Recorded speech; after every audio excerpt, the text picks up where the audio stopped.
I'm Kimberly Young, president of the KC Animal Health Corridor.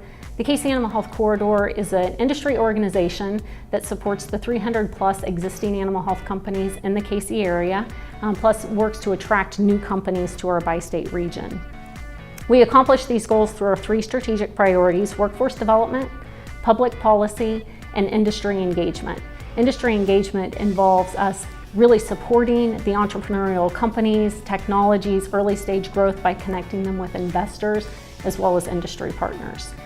The companies that are on our board are executives from some of the largest global animal health and nutrition companies, as well as the dean of the two veterinary schools in our region, which is at Kansas State University and the University of Missouri.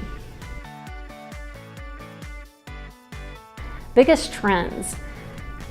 The FDA is working with the industry right now on phasing out the use of antibiotics in food-producing animals. Consumerism, that takes a lot of forms.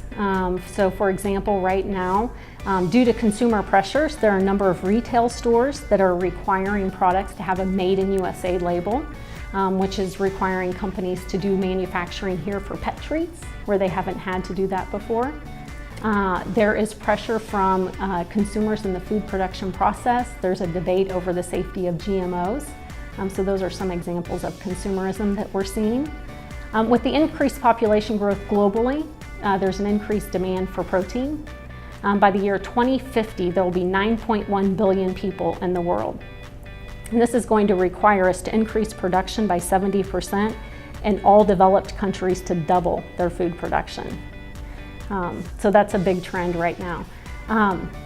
We're also seeing consolidation, significant consolidation in the industry. What used to be the top 10 companies are going to be the top 4 or 5 companies. So that's really shifting really those enterprise companies and how the global landscape looks and where innovation is going to be coming from. International competition, you know, the animal health industry, it's a global industry. The market demands are really coming from what's driving the industry from a global perspective and a lot of those trends that we just talked about.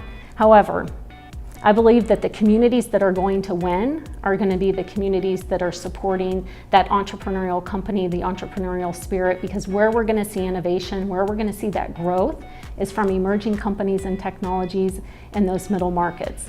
So Kansas City, the Animal Health Corridor, we host one of the only investment forums globally right here every August, at the end of August every year.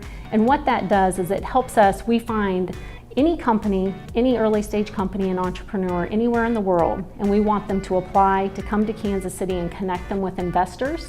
Again, it's global investors and global industry partners. And what that does is it positions Kansas City to be a thought leader for the industry, and it keeps us top of mind for all those decision makers. Oh gosh, technology on the industry. We've seen a lot of innovations from molecular technology that have created platform technologies resulting in newer vaccines. Traditional drug development comes from small molecules, but there's been significant research and breakthroughs in the use of peptides and proteins or biologics, which are larger molecules for therapeutic effects, and data. Data is a big one, and we've seen the use of data for activity monitors in both the consumer and the veterinary channel. Consolidation.